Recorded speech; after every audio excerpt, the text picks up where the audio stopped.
Denge gel, Denge Kurdistaniye.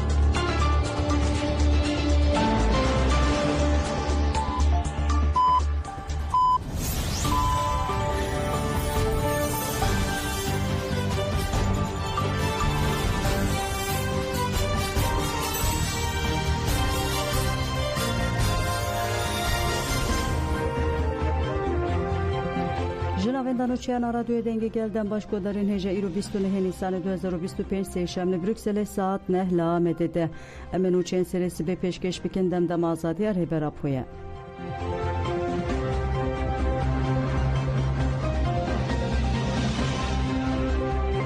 Rewşa sırı sıraya önder kritike refleksen viyen meji kembune. Bijişken şande İmraliye sırı süreye önder tekilleri Rewşavi daxuyani iktan çepemeniydi. Despekede rektöre nexweşxanê Profesör Doktor Çawlan Çiftçi axivî got tabloya nörolojika bigavber bixirabûnê ve diçe. Ji bo vê yekê em gihîştin noxteyeke din a kritik duwarê nörolojik de refleksên mejiyê nexweşê me kêm bûye û werimandina mejî berdewam dike. Ev hemû tespît nîşan dide ku rewşawiya me tirsîna jiyanê zêde dibin. Lê em ê sabır hemu tedaviya xwe bidomînin û bi sabır li bendê bimînin. Pişre Profesör Doktor Yasef Özsarfatî bersiv da pirsên rojnamavanan û evagahî parve kir. Refleksên wî hêdî kêm dibin. Mejiyê nexweş werimiye. Pir zehmetê ku mirov bibêje rewş baştir dibe. Profesör Doktor Ertan Sağbajî ev tişgotin. Gelek organ bi rengekê hevdû alaqedar dikin. Ji ber ku bi hev ve girêdayî ne. Niha di gera xwînê de pirsgirêkî ne. Heta niha enfeksiyon jî tune ye û em tedaviya xwe didomînin. Ya rastî em li benda mucizeyekê ne.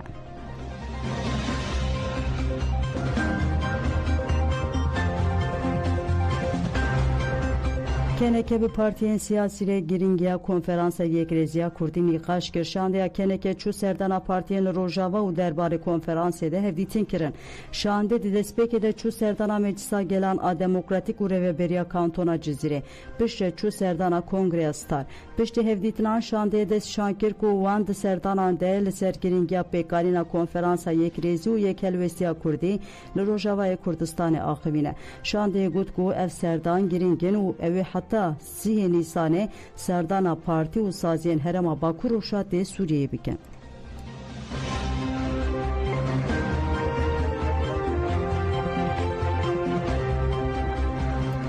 Şandeya ji Bakur Banga Rêber Abdullah Öcalan bi sazî û partiyan re nîqaş kir. Şandeya Dem Partî, DPP, duh çû serdana Şarêdariya Qamişlo û partiyan.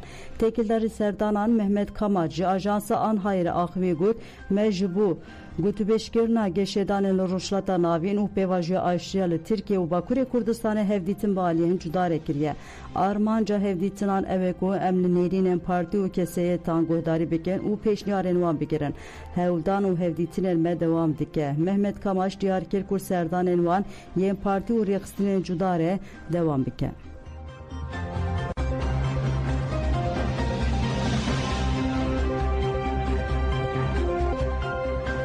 Şandeya Frenburg Ranges tevlî çalakiya tişinê bû. Şandeyê rêxistina Frenburg Ranges ya Amerîkî duh çû bendava tişinê û tevlî çalakiyên nöbetdaran bû.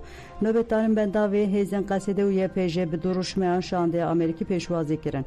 Li ser navê tîma rêxistinê berpirsê rêxistinê li Bakur û Şatê Sûriyê Dawît Şingalî axivî got em ve silav dikin. Ji bo ji roja ku bendava tişinê ji çeteyên Daişê hatiye rizgar kirin heta îro li vê herêmê me bi were me. Eşên ve mezinin lê hûn teslim nebûn. Hûn gelek aşiqê azadiyê ne û hûn ê teqes bi ser bikevin.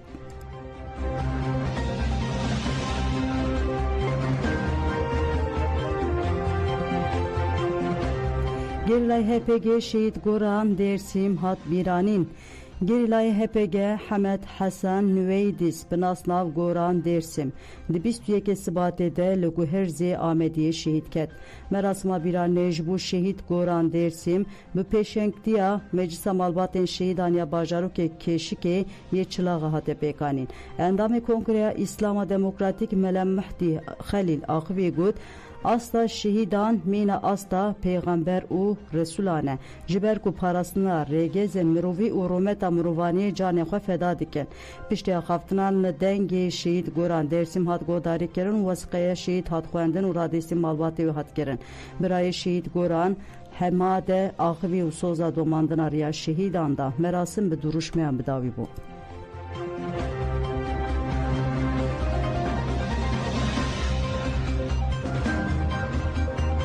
Li Dêrikê civîneke ji bo Elewiyên koçber hat li darxistin. Meclisa Bajarê Dêrikê bi armanca birêxistinekirina malbatên Elewî û bi cîhanîna pêwîstiyên wan du civînek li darxist. Civîn li navên da çand û hunerê ya Dêrikê bi amadebûna civaka Elewiyan hat pêkanîn.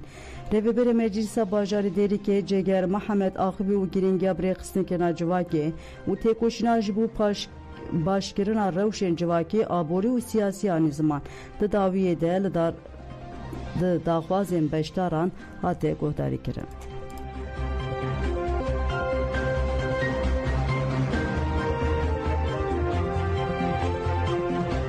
Li İstanbulê gelek kes hatin binçavkirin. Li İstanbulê beriye pîrozbahînekê gulanê cejna karkeran polîsan avête ser gelek malan û gelek kes bi îşkence girtin binçavan.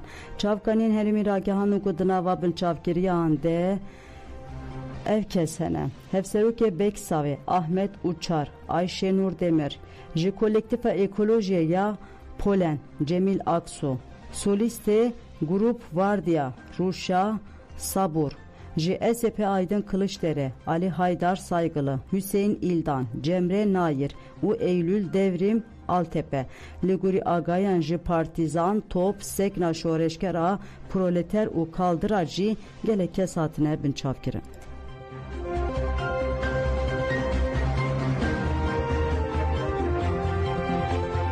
Şevedin İstanbul'e arthejekedin çebur resetxaneya Qandiliye ragihand gul navçeya Büyükçekmeceya İstanbul'e di Bahre de bi playa 3.6 artheş çebuye.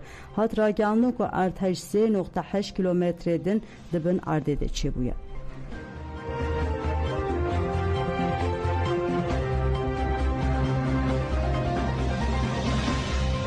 Xwendekara ku piştgirî da Paxşan Azîzî hate girtin rêxistina mafê mirovan Îranê HRNA bi daxuyaniyeke ragihand ku xwendekarî zanîngeha Elame Tabetaba ya Tahranê Hestî Emirî di 26 Nîsanê de hate binçavkirin. Rêxistinê da zanin ku Hestî Emirî ji sedema li dijî cezayê darvekirina Paxşan Azîz derketiye hatiye binçavkirin û girtin. Rêxistinê di berdewama daxuyaniyê de got beriya niha 6 Adara 2025 hêzên îtlaata Îranê bi ser mala Hestî Emirî de girtiye. Li malê lêgerîn kirine û destanine ser telefon û kelûpelên wê yên teybet. Di tabaxa 2023 de jî Hestî Emirî bi tohmeta propagandaya li dijî dewletê bi salekê hatibû cezakirin. Di pêncî tabaxa 2024 de jî ji girtîgehê hatibû berdan.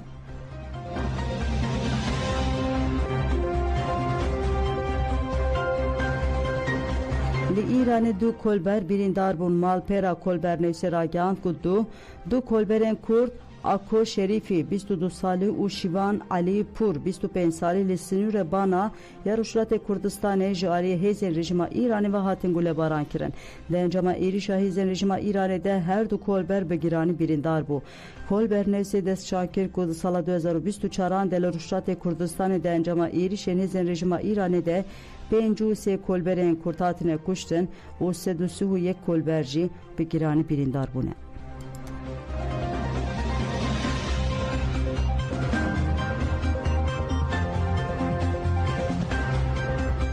Du sal cezayê hepsê dan Hevserokê Dem Partî İstanbulê. Hevserokê Dem Partî İstanbulê Çınar Alta bi bahaneyên alîkarî dayê rêxistinê û propagandayê rêxistinê kiriye di hate da rizandin. Du jî li sêzdemî dadgehê cezayê girana İzmirê hat dozger kirin. Şandeya dadgeha Türk bi bahaneya alîkarî dayê rêxistinê Çınar Altan bi 2 sal û mehekê ceza kir.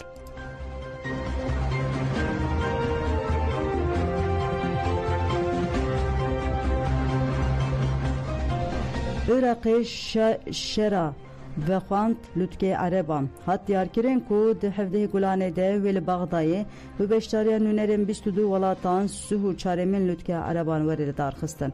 Wezîrê Çand, Turizm û berhemên dîrokiyên Iraqê Ahmed Fekak Elbedrani ji Ajansa Dewleta Iraqê Înarê axivî got me ji bo beşdarî lütke Ereban bibe ve xwendnameyek fermî ji serokê desthilatdariya Demkiya Sûriye Ahmed El-Şara reşandiye. Ajansê Dewleta Sûriye Sana jî ev agahî piştrast kir.